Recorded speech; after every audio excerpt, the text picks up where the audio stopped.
Yazavya Mero Mayai Pialo Mero Mayai Wanja Dai Nai Ritanti Yudo Dori Dor Tu Na Tu De Nemeki Lebago Twimi Tavila Yaga Dor Dori Yazavya De Goromyadi Payaji Talamia Pasaya dia hoja dong mudoni. Konawamya tedi dogo nening do abi emi sodon dogo biadi ada muyui. Pero bide tanuri nada go jedu sado abi bilima dia hoja dong mudoni. Igal do boda ikucha do neru nimya do nai. Mimi do lebre di buari mga tangya omya kwa tinaya machida tuja. Ige do neru nimya do nai. Tangya do yeka do kumyuna desi do absin. Dana bujin dila saudi je bauna dia dego bamya adokje. Amu keza dego samya do absin. Miyaso biya yerna miyaso dia yerna. Miyaso tanga yerna uso da yerna miyaso mado iko iko yoti miyano leso moye chiko uso humyo maleyo. Kadoja do puzona tekisa karwa manama kudoka sirena. Iba naba go Jesu sado abhin, Tuyong sado abhin, uso do abhin. Ilawe kudo biwe, kamu mengala bilo yado kamu kudoka sirena di. Sira mane doga desa, sira bukti sira mane muria desa. Doga choniya fide nirora desa, nima ya jom fide mega desa dogo. Dogo adinya chana do jindo pi lemya tocha ozi kunga. Miyama bilwe nanya da chisi, hobi mayo dana. Tarane gumpya siku tila na. Jiwaji andregeji dari nirinya yopi. Timao jadega wadi dega sonari rumah. Semia diodore. Buddha nangisami ko dilo nila yupare tiare mai dewa shabu na. Tiari de mai saude ari lai sura. Namo Buddha da. Namo Buddha da. Buddha nangisami. Namo Dhammanta. Namo Dhammanta. Dhammanta nangisami. Namo Tangata. Namo Tangata. Tangata nangisami. Pamane nakemu wala pyasu namo Buddha da pyasu namo Dhammanta. Tangasu namo Tangata no. Adali yusu pamya yin hola. Sui mulu be siwari tepale dia tidak ada. Ada andre ke mare beso yoga benayu nasura ma kau jangan mau de dari ujusu de na. Lai su lai Buddha da. Nyaswa bia. Namo. Siku bai. Dhammanta. Dea doa. Namo siku bai Tangata tanga doa Namo siku bai kalian ada beda Yusuf Babialu dari rumah na boleh ledu cendong tidak ledu lagi bawa tidak na boleh dah ledu itu dah. Pakai namo Buddha da Buddha nangisami namo Dhammanta Dhammanta nangisami namo Tangata Tangata nangisami soalnya uzo do asing no amani nekani cine wadu lari ni mari ni kaum bibi dan dia yang ane aja kagu tuku de no tensi de bu longjung ya bu pusau de bu dia tangge do thwe dengan se leje Yadi ha tidak, na. Orang yang tujuh ada nidu nimya ni, tujuh mu sila nidu nimya. Lalu tangdi dotwe, damese, leje yadi ha, တန်ဒီတော်ထွက်ဓမ္မဆက်လေးချက်ပြာတိဟာဒါမြတ်စွာဘုရားမေရောမာယာရဲ့ဝမ်းကြတဲ့မှာလူပြည်ကိုဆင်းပြီးတော့ဘုရားဖြစ်ဖို့ရနော်နာဓမ္မအပေါင်းရဲ့တောင်းပန်မှုကြောင့်လူပြည်ကိုနာသက်စုတေလူပြည်ကိုဆင်းပြီးတော့မေရောမာယာရဲ့ဝမ်းကြတဲ့မှာပရိသတ်တွေလူတော်မူသောနေ့နော်ဒါကိုတန်ဒီလို့ခေါ်တယ်သိလားအဲ့တော့ဘုရားဖြစ်ဖို့ရနော်ဘုရားဖြစ်တော့ဒုတိယနတ်ပြည်မှာနတ်တွေရဲ့အာယုကာမဂုဏ်နဲ့မိတ်နေတော့ဘာဝတိကနတ်တွေမှာတွေကနေပြီးတော့ရှင်ဘုရားတဲ့ဘုနာနေတော့သုံးနာတော်ချမ်းသာကိုရကြောင်းအကျင့်တရားတွေပြုဖို့ရလူပြည်ကိုဆင်းပြီးတော့ဘုရားဖြစ်တော်မူပါနော်အဲ့တော့လေးသိန်းချင်းနဲ့ကဘာသိန်းကျင့်နေရတယ်ဒါနပါရမီတွေသီလပါရမီတွေမေတ္တာပါရမီတွေနေကမပါရမီတွေဥပေက္ခပါရမီတွေသစ္စာပါရမီတွေခန္တီပါရမီတွေပါရမီ7ပါးကျင့်နေရတာလေးသိန်းချင်းနဲ့ကဘာသိန်းကဘာပေါင်းကလည်းတသိန်းပဲအဲ့တော့တသိန်းကြီးဘယ်လိုရှိလဲဆိုလို့ရှိရင်မြေမို့တောင်းတဲ့အပြည့်မုံရင်းစေးတွေနေပေါင်း100မှတစ်စေးယူပြီးတဲ့အဲ့ဒါသင်္ချေကမပုံမူတယ်နော်အဲ့တော့သင်္ချေပေါင်းက4သင်္ချေကဘာပေါင်းကပါလဲတသိဟုတ်လားအဲ့လိုကျင့်ရပြီးမှဘုရားဖြစ်သူရောရမှာအဲ့တော့ဒုတိယနတ်ပြည်မှာသိတဲ့ကေတုနာသဖြစ်ဟုတ်လားနာစီတွေခံစားတယ်အဲ့တော့နာမည်မှာပေါင်းကတောင်းမှလျှောက်ထားတဲ့အရာမေရောမာယာရဲ့ဝမ်းကြတိုင်းမှာဟုတ်လားသဗ္ဗညုတဉာဏ်တော်ကြီးကိုရရှိဖို့ရာလူပြည်ဆင်းပြီးတော့ပရိသတ်နေယူတော်မူတယ်နော်အဲ့ဒီနဲ့တော့ဟောဒီနေဝါဆိုလာပြီးနေပြီတန်လေးနဲ့တောထွက်တယ်မြတ်စွာဘုရားသူအိုသူနာသူသေးနမိတ်ကြီး၄ပါးကိုမြင်ပြီးတော့တောထွက်တာအဲ့တော့မြတ်စွာဘုရားဟောတော်မူကြတဲ့ကနာတော်ထဲမှာသောရဏမင်းတရားကျလူဦးတွေမလာရဘူးလားအရွယ်ကောင်းတွေပဲလာရတယ်နော်နောက်တော့ဥယျာဉ်ကစားထွက်တယ်ဒီသားလေးနဲ့ဥဒေတော့နတ်တွေကမရှိတော့ဘူးဆိုဖန်ဆင်းပြီးတော့ပထမဘာသွားပြီးလမ်းမှာလူဦးကြီးတောင်ဝေးထောက်ပြီးတော့သွားဘုရားလောက်မိတာပါလူဟာ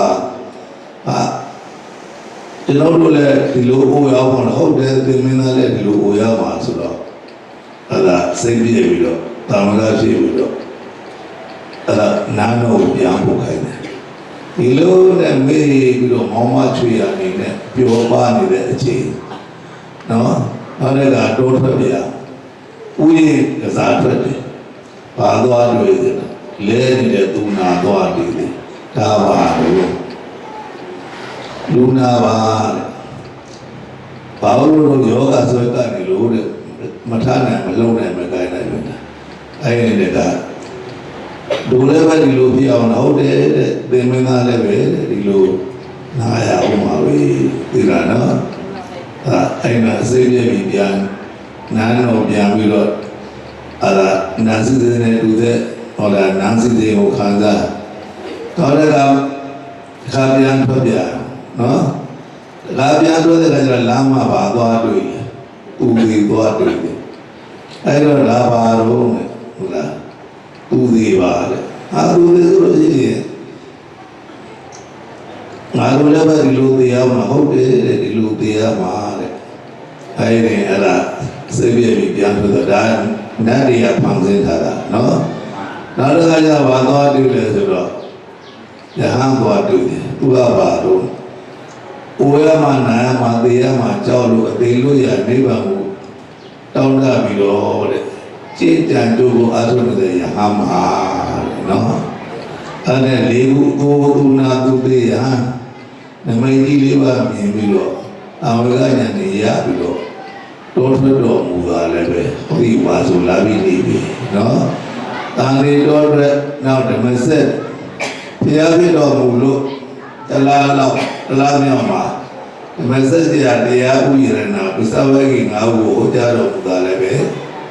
ဟောဤဝါဇုလာမိနေပဲနော်ဒါကြောင့်မို့ဒီဝါဇုလာမိနေပထမဆုံးတရားဒေသနာကိုစာရင်ဟောကြားလှည့်လည်တော်မူသောနေ့ဒါလည်းဝါဇုလာမိနေပဲဒါဟုသံဃာတော်ထွက်ဓမ္မစေလေးကျပြာတိဟာဆိုတာကတော့တိဋ္ဌိတွေကဘုရားမဟုတ်ဘပွင့်ငယ်များသူတို့ကိုယ်သူတို့ဘုရားလို့ပြီးခံတယ်သူတို့ဘာကိုယ်ပဲတဲ့ဓမ္မတွေအသီးသီးရှိတယ်အဲဒီရှိတော့လည်းပဲ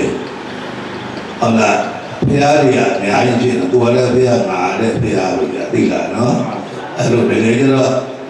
ဘုရားမို့နောက်မြတ်စွာဘုရားနဲ့သံဃာတော်တွေကရှိရသွားဒိဋ္ဌိအတိုင်းဝင်သံဃာတွေကနောက်ကလာဘာလို့လဲရာဂေါရမနဲ့တကူပြိုင်လို့ဒါကြောင့်ဒီဟာအမှားကြောက်လို့ထွက်ပြီးတော့သူတို့ကလိုက်တာပေါ့အားဆောင်တာပေါ့နော်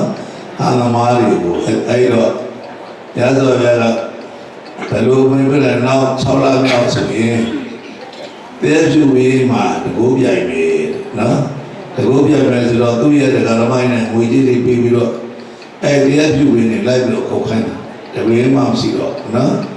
အဲ့ဒါမှမပြန်ရမှာသူတို့ပြန်ရရင်ဆက်ပွဲတော့မှာပေါ့တရားပြုပြီးလည်းမရှိဘူးနောက်နဲ့တကောင်ချီလာတဲ့တရားပြုသေးလေးအဲ့ဒါခွဲပြီးတော့ရှင်အနန္ဒာကိုကခိုင်းတာရှင်အနန္ဒာကတဲ့ခါကျတော့အဲ့ဒီဟိုစိုက်ခဲလိုက်တာစိုက်ခဲလိုက်တော့တရားပြုပြီးเนี่ยတဘောင်းဖြစ်သွားနော်ကြီးထွားသွားအဲ့မှာဒိဋ္ဌိတွေနဲ့ရင်းပြီးဆုံးရတဲ့တဘောပြလေးဟာကြာရင်လည်းပဲဒီဝါဆိုလာပြီးနေမယ်ဒါကြောင့်ဒီဗုဒ္ဓရဲ့ထူခြားတဲ့နေလူနေမြတ်ဒီဝါဆိုလာနော်ဒါကြောင့်အာနာလီနဲ့ခဏနေရှင်တဲ့ဝါဆိုလာနော်အဲကြောင့်ဒါလေးကိုပဲတန်ဒီတော့ထွက်တယ်မယ်စက်လေးချက်ပြာတိဟာတဲ့အဲ့လိုဘုရားဘာသာဝင်သူတော်စင်တွေသိအောင်လို့ပေါ့နော်ဝါဆိုလာတွေကတော့မနေတော့ဘူးနော်အေး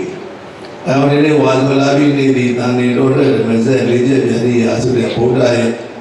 ထူးခြားသောနေလူနေမြတ်ကြီးပဲလို့အဲ့လိုသိအောင်လို့နော်ဟာဘုရားကောမောပါဘူးဟလားသိသလားမဟုတ်ဘူးလူရင်းလေးလည်းပဲဟလားဒီနေ့ကဘာနေ့ဆိုတာသိအောင်လို့အဲ့တော့ဒီနေ့ဥပုံဆောင်ရတယ်ငါတိရတာမိတယောက်ကဥပုံတွေကြည့်ပြီးတော့မနာလိုစိတ်ဝင်လိုစိတ်ကြီးဖြစ်သိလားတရားမင်းညို့ပြောတာအတင်းတရားမင်းနဲ့ဟောဒီလူပြည်ကလူတွေဒီမှာတို့နတ်ပြည်ရောက်လာရင်တဲ့ဓမ္မတို့နေစရာရှိမှာမဟုတ်ဘူးတဲ့နေစရာကျင်းကြသွားမှာတဲ့နာသမီးကစိုးရိမ်တာဟုတ်လားအိုးအိမ်ရှိမှမကောင်းတဲ့လူရောက်လာမှကြောက်တယ်လို့ပဲနော်မထင်နဲ့တရားမင်းထင်နဲ့နော်လက်တွေ့လာသွားပြီးတော့စုံစမ်းရအောင်ဆိုတော့အဲ့ဒါနာသမီးက16နှစ်သမီးအရွယ်လောက်လေးတရားမင်းကဖိုးရောင်ဆောင်းထားတာပေါ့အသက်80 80ပေါ့အဲ့လိုဖိုးရောင်ဆောင်းပြီးတော့အဲ့တောင်းတဲ့ရရဲ့ဆရာကြီးနှလုံးဆရာနှလုံးကအမျိုးသမီးတွေကြီးပဲဆရာနှလုံးကအမျိုးသားတွေကြီးပဲတို့ပြေးသွားပြီးတော့စုံစမ်းမရဆင်းလာတဲ့ခါကျတော့နေရပေါ့ဟဲ့နင်တို့ဘာတော်လို့ခါသွားတာခါစားတဲ့ဥပုသ်တွေကမှမေးတာဒီမှာတို့လည်းမရပါအဲ့ဒါနေဦးမြဲဦးကြဆိုတာဒါကိုပြောတာပဲအဲ့အမျိုးသမီးဥပုသ်တွေအဖွဲ့ကသိလားနေဦးမြဲနည်းကြောက်ဆိုတာဒါကိုခေါ်တာပဲတဲ့ဥပုသ်တွေဆိုတာကိုရောနှုတ်ရောစေရောထိမ့်သိမ့်ထားမှာနော်ကိုယ်ကလည်းပဲမလုံးကျုံပြီးအောင်နှုတ်ကလည်းမပြောဆိုပြီးအောင်စိတ်ကလည်းမကြံစီပြီးအောင်အဲ့လိုနေရမှာအဲ့လိုမနေဘူးပါလေအများနဲ့ဟဲ့နင်တို့ဘာတော်လို့ကျမတို့လည်းမရပါအဲ့တော့နေဦးမြဲနည်းကြတာဒါခေါ်တာပဲအဲ့ဒီအဖိုးကြီးပဲနေတော့မင်းမောဗျာနောက်တစ်ခါကျအမျိုးသားတွေစုနေတဲ့ဆေးရရောက်သွားအဲ့နာဆက်တာဟာမင်းတို့ကဘာလို့သာလို့နော်ကျမတို့ကလည်းမရပါနဲ့ကွာနေတာအဲ့တော့ အမျိုးသားဥပုသ်ကလည်းဘာပြောလို့ဆိုတဲ့ကကြတော့ပေဂာနိမာတဲ့အဖိုးကြီးကရိတ်ခါယူတာကောင်းမလေးတော်သနာပါတယ်မိုးဆုံးမဖြစ်ပါပဲသိလားအဲ့လိုပြောတာဥပုသ်ဆိုတာကိုရောနှုတ်ရောစေရောစောင်းရမှာဥပုသ်စောင်းတယ်လေကုသိုလ်ရမယ်မထင်နဲ့သိလားအဲ့ဒါဒီစိတ်ထားကောင်းမှကုသိုလ်ရတာနော်ဘယ်လိုပြောရလဲဆိုလို့ရှိရင်အဲ့ဒါဟုတ်လားဒီကနေ့မှရိတ်ခါယူတာတဲ့ကောင်းမလေးတော့မိုးဆုံးမဖြစ်မှာပဲတနာစရာပါပဲတဲ့ဒါအမျိုးသားဥစ္စာကနောက်အဖိုးကြီးကမင်းတော့ပြဘယ်နဲ့တော့နဲ့ပုဒ်တယ်လေးတဲ့သူတို့စီမရောက်နိုင်ဘူးအဲ့လိုပုံလေးနောက်ကြောင်းပြင်ကားလေးအပြင်ထွက်တဲ့ခါကျတော့ဆရာလေးလုံးထဲမှာအဖွားကြီးတယောက်ညနေလေးချပြီးတော့ပတိစိတ်သိလားပတိစိတ်နေတဲ့ခါကျတော့ရောက်တော့ဟဲ့ဘယ်လိုလဲဖွင့်ကြည့်လိုက်တော့ကျမတို့ကဒီလေးတော့ချင်းတော့တော့လို့ငါခတ်ထားတာပေါ့လေတော့ကြဒီတော့ကဘာလို့ကျမတို့လင်များပါအေးအဖေလို့သဘောထားပြီးတော့ပြုစုတယ်အဲ့ဒီဘာကြီးကပြောတာနော်ဖေလို့သဘောထားပြီးတော့ပြုစုတယ်ပုဒ်လို့ရတယ်ပေါ့အဲ့တော့ဒီလိုနဲ့စုံစမ်းပြီးတော့တရားမင်းနဲ့နာသမီးလက်ပြီးပြန်တက်တာဒီလားအဲ့ဒီဥပုသ်တွေထဲမှာတဲ့ဓာတ်ပြီးရောက်ပါကအဲ့ဒီအဖွားကြီးတယောက်ပဲရောက်ပါဒီလားကြာတဲ့ခါရငရဲသွားမှာနော်အဲ့ဒါလေးကိုပရိရှိစေခြင်းလို့အမေကညာပွားစေခြင်းလို့ဘုန်းကြီးကအဲ့ဒါလေးကိုပြောပြတာဟုတ်လားဥပုသ်ဆိုတာကိုယ်နှုတ်စိတ်ကိုထိန်းသိမ်းဆောင်ကြရတာနော်လိုက်ဆိုမိမိစိတ်မှာစင်ကြယ်လာအောင်အင်္ဂါကိုယ်တံသီလခံ၍ကျိုးချအောင်ဤတချောင်းလေးဖြင့်စောင်းဤကျိုးကုတ်တရားလုံးဥပုသ်ဆောင်ခေါ်ဥပုသ်ဆောင်တဲ့ကကိုရောနှုတ်ရောစေရောထင်းထင်းဆောင်လျှောက်တာကိုဥပုသ်ဆောင်တယ်လို့ခေါ်တာခုနကဇေယကလူဟောလာနော်တွေ့ကြရတယ်တာကြောင့်များကြောင့်သမီးကြောင့်တွေ့ကြရတယ်ပြောနေတဲ့တရားမင်းပြောတဲ့အတိုင်းပဲနာပြည်ရောက်မှာတော့ဒီဖွားကြီးတယောက်ပဲကျန်တဲ့အကုန်လုံးပဲသွားမှာသိလားအဲ့ဒါဘုဒ္ဓဖြစ်အောင်လို့နော်ဘုရားအဲ့ဒါလေးပြောပြီးတယ်ဥပုသ်ဆောင်တဲ့ဆိုတာကိုရောနှုတ်ရောစေရောထင်းထင်းဆောင်ရှောက်ထားရတာတရားဥပုသ်ဆောင်တဲ့ဆိုတာဒါပဲအဲ့တော့နာပြည်ရောက်ချိန်ဥပုသ်ဆောင်စင်စင်ကြဲကြဲနဲ့ဆောင်နော်အေးစင်စင်ကြဲကြဲနဲ့ဆောင်သီလဝိသုဒ္ဓိဖြစ်အောင်သီလစင်ကြယ်အောင်ဆောင်နော်လိုက်ဆိုမိမိစိတ်မှာစင်ကြယ်လာအောင်အင်္ဂါကိုယ်တံသီလခံ၍ချိုးချံအောင်ဤတချောင်းလေးဖြင့်စောင်းဤကျိုးကိုတရားလုံးဥပုသ်ဆောင်ခေါ်ဥပုသ်ကအဲ့လိုဆောင်ရတယ်နော်ဥပုသ်တော်ဆောင်မရဲ့နာတိမရဘူးဆိုရင်မကိုက်ဘူးနော်အေးတကယ်ကိုစိတ်ပါလက်ပါသီလစင်ကြယ်အောင်ဆောင်ရမှာနော်ခန္ဓာကဥပုသ်တွေအများကြီးပဲအမျိုးသမီးတွေကတစ်စရအမျိုးသားတွေကတစ်စရနော်ဥပုသ်ဆောင်အကျိုးမနိုင်မကိုက်ဘူးလို့နော်အေးဒါကြောင့်ဒီနေ့နောက်တော့ဘာဘုရားလည်းကိုအောင်မသိလား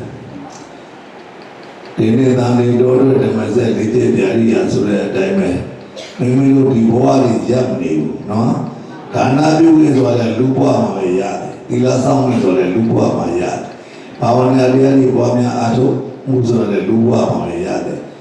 လူဘဝရဲ့အခွင့်အရေးကဒါပဲနော်လူဘဝရဲ့အခွင့်အရေးကဒါပဲအဲဒါကြောင့်ပြုရင်ပြုလို့ရတယ်ဘုရားသားနဲ့ကြုံတော့ကျင့်ရင်ကျင့်လို့ခီးပေါက်တယ်နော်အေးဒါကြောင့်မြတ်စွာဘုရားကဟောတာရှိတဲ့မဂ္ဂင်၈ပါးကျင့်တရားတဲ့ဟောဒီဓမ္မစကြာသုတ်တော်နဲ့မှာပါသိလားနော် လိုက်ဆိုတာမှာရန်သူဝိုင်းထားထိုယောက်ျားကပြေးသွားဖို့ရာလမ်းပေါက်သားလေးပြေးမဲ့ထွက်လမ်းတွေမဟုတ်ချေရန်သူတွေဝိုင်းထားတဲ့အိမ်ကြီးထဲမှာတဲ့ပြေးထွက်ဖို့ရာတကားပေါက်ရှိတာတဲ့အဲ့တကားကြီးထွက်မပြေဘူးအညာခမယ်ဆိုရင်လမ်းပေါက်တကားရဲ့တာဝန်ကြီးတဲ့မပြေတဲ့ပုဂ္ဂိုလ်ရဲ့တာဝန်သိလားမြတ်စွာဘုရားကဓမ္မစကြာသုဒ္ဓမှာရိယောအဋ္ဌိကောမေကောတရားရိတသမ္မာဒိဋ္ဌိသမ္မာသင်္ကပ္ပသမ္မာဝါစာသမ္မာကမ္မန္တသမ္မာအာဇိယသမ္မာဝါယမသမ္မာသတိသမ္မာသမာဓိဆိုတဲ့လမ်းကြီးရှစ်တွေရှိတယ်အဲ့ဒီလမ်းကြီးကိုမလိုက်ဘူးဆောင်ဖယ်ပြီးတော့မယ်ဆိုရင်လမ်းရဲ့တောင်းကြီးတယ်တဲ့နော်မလျှောက်တဲ့ပုဂ္ဂိုလ်ရဲ့တောင်းမင်းတဲ့အဲ့တော့မဲကိရှိပါတော့ဘာလို့လဲဆိုဗမာလူဆိုရင်နိဗ္ဗာန်ရောက်ကြောင်းကောင်းသောအတိအဲ့ဒါသမာဓိတိပဲဟုတ်လားနော်ကောင်းသောအကျံသမာဝါစာသိလားဟုတ်လားကောင်းတာဆိုပြောသမာဝါစာကောင်းသောအပြုသမာကမ္မန္တကောင်းမှုသက်မွေးသမာအာဇီဝကောင်းတာသတိဆိုတာသမဗဒံတရား၄ပါးမဖြစ်တဲ့အကုသိုလ်တရားတွေကိုလည်းမဖြစ်အောင်နေရမယ်ဖြစ်တဲ့အကုသိုလ်လည်းပယ်ရမယ်နော်အဖြစ်သေးတဲ့ကုသိုလ်တွေကိုလည်းဖြစ်အောင်အထုလုပ်မယ်ဖြစ်ပြီးတဲ့ကုသိုလ်တွေကိုလည်းခိုင်မြဲအောင်အထုလုပ်မယ်ဆိုတော့အဲ့ဒါသမဝါယမအမာသတိဆိုတော့ပူရာတွေသိတယ်နာရာတွေသိတယ်ပူရာတွေသိတယ်နာရာတွေသိရသေရာတွေရှိတယ်ငါလည်းနေပူရမယ်ငါမှသိရမယ်လို့ဟုတ်လားတတိတရားလေးနဲ့နေပြီးတော့အပမရိဒသမာရိဒတဲ့မမေ့လို့ကိုယ်ကောင်းတဲ့နေတဲ့နော်သမာဝါယမဟုတ်လားသမာသတိသမာသမာဓိဆိုတာတော့အိန္ဒိယယစိတ်ကိုချုပ်ပြီးတော့ဘုရားတော်ကြီးဘာဝနာပွားမယ်မိတာဘာဝနာတွေပွားမယ်အဲ့လိုပွားမယ်ဆိုရင်မေဂိရှိပါအကျဉ်းတရားတိဟုသောလမ်းကိုရောက်နေတယ်လို့အဲ့လိုအာရုံပြုရမယ်ဒါနိဗ္ဗာန်ရောက်ကြောင်းကျင့်တရားပဲမေဂိရှိပါအကျင့်တရားနော်လိုက်ဆိုတာကနိဗ္ဗာန်ရောက်ကြောင်းကောင်းသောအတိကောင်းပြီးအကျံကောင်းတာဆိုပြောကောင်းသောအပြုကောင်းမှုသက်မွေးကောင်းရေးလုံးလားကောင်းတာတတိကောင်းသောသမာဓိဤရှိပြနိဗ္ဗာန်ရောက်ကြောင်းမှာအဲ့ဒါတိရသာလေးချက်ကိုပေါ်ပေါ်ထင်ထင်သိအောင်ဘွားများအထုတာကိုသမာဓိလို့ခေါ်တယ်နော်သမာဓိအဲ့ဒါကသမာသင်္ကပ္ပကောင်းတာပြောကောင်းတာကြံကောင်းတာလို့ဟုတ်လားကောင်းသောအပြုကောင်းမှုတဲ့မွေးတဲ့သိလားဓမ္မဝါကြောင့်မှကန္နာဟုတ်လားအဲ့ဒါကိုလည်းသမာဝါယမလို့ခေါ်ပါတယ်အမှန်တည်းဆိုတာအမြဲတမ်းဟုတ်လားရှိနေရမှာသိလား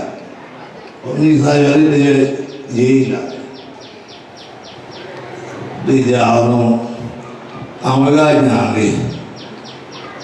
လူတွေကိုဖြစ်ပြနေတာလေးပေါ့ကဲလိုက်စို့လက်ချေကတုံမျက်စိမှုံလို့ခါကိုင်းဆံဖြူနားတွေကဦးရှင်းနေမှုနဲ့ဘုံဘွားဝေးကဲသရာဖိစီဒုက္ခမိကြောင့်ပျက်စီးခန္ဓာယိုရင်းလာပြီဩဘဝစီတာမချုပ်တော့ပြီအဲ့ဒါသတိပေးတာလက်တွေကြည်လာပြီနော်အဲ့ဒါလက်တွေလူတဲ့ခံစားနေရတဲ့လက်ချေကတို့လက်စီကမဟုတ်နော်ဟုတ်လားခါကိုင်းဆံပြူလေသိလားလူလက်ဒီတဲ့ပါတဲ့ဟာပါတယ်သိလားနားတွေကဥဟုတ်လားနားလည်းမကောင်းတော့မျက်စိလည်းမကောင်းတော့ဘူးဘောကိုယ်လက်ချေတွေကလည်းပဲတုံတုံကြီးနဲ့ပေါ့နော်ရှင်းတော့မှလည်းမတူဘူးတဲ့နော်ကိုကပွားသွားပြီလေ အဲ့ဒါရှင်းခဲ့မှုနဲ့လုံးဝဝေးခဲ့သရာပိစီဒုက္ခမိကြောင်းသရာအိုရာတဲ့သရာပဲနာလာတဲ့သရာပဲနော်သေတာတဲ့သရာပဲအဲ့ဒါမီးပြောတာနော်အဲ့ဒီမီးနဲ့နှိုင်းပြီးတော့ပြရတာဒီကပျက်စီးခန္ဓာယုံရင်းလာပြီတဲ့ဒီလားသေတာကိုပြောတာအာမိုးချုပ်တော့မယ်တဲ့ဟုတ်လားနော်နေဝင်တော့မယ်နေကွယ်တော့မယ်တဲ့အာတကြီးလာပြီသေတော့မယ်လို့ကြီးတဲ့လူကသာဝကညာဝါရနော်အဲ့ဒါအဲ့လိုမှမဝါပဲနဲ့မိုင်းနေမယ်ဆိုရင်တော့အပယ်လေးပုံကအဲဒီကြီးတွေကကျူးစုနေကြမှာသိလားနော်အဲ့ဒါလူတရားသိပြီဆိုရင်ဓမ္မကြီးတယောက်ကမျောသွားသိလားဘယ်လိုမျောသွားလဲဆိုတော့ဓမ္မမျောသွားတာလူတွေသွားနေရတာအများကြီးပဲသိလားဘယ်သွားနေရတာလို့မေးတော့မပြောနောက်မှငရေပြီးသွားနေရတာတဲ့သွားနေရတာကြီးအများကြီးပဲနတ်ပြည်သွားတဲ့လူတွေတော့တယောက်သေးကြည့်လိုက်တော့နော်အဲ့ဒါမျောပြီးတော့သူမျောပြီးလာပြန်လေလာတဲ့ခါကျမှအဲ့ဒီဘွားကြီးကပြောပြတာနော်မိမျောသွားတယ်ပေါ့သင်ငယ်သောပေါ့နော်အဲ့လိုလေးရှိတာတောင်ဝေကရအောင်သိလားဒီလင်္ကာလေးလဲဆိုလိုက်လက်ရှိကတုံမျက်စိမုံလို့ခါကိုင်းဆံပြူဓာတွေကဦးရှင်းနေမှုနဲ့လုံးဝဝေးခဲ့သရာပိစီဒုက္ခမိကြောင့်ပျက်စီးခန္ဓာဒုရင်းလာပြီဩဘဝစီသာမိုးချုပ်တော်မီအဲ့ဒါလေးပဲအဲ့ဒါဂျင်းလာလေးသိလားနော်အဲ့ဒီတိုင်းပဲတင်ကြတူအလုပ်ပြီးတော့သူတော်ကောင်းတို့ရဲ့အလုပ်သူတော်ကောင်းတို့ရဲ့အကျင့်ဒီနဲ့တင်ကြတူအလုပ်ကြပြီးတော့မဝမနာမသေးရဖြစ်တဲ့အသင်္ကရတများလာဆိုတော့နိဗ္ဗာန်ချမ်းသာကိုကိုယ်စီမျက်မှောက်ပြုနိုင်ကြပါစေကုန်သတည်း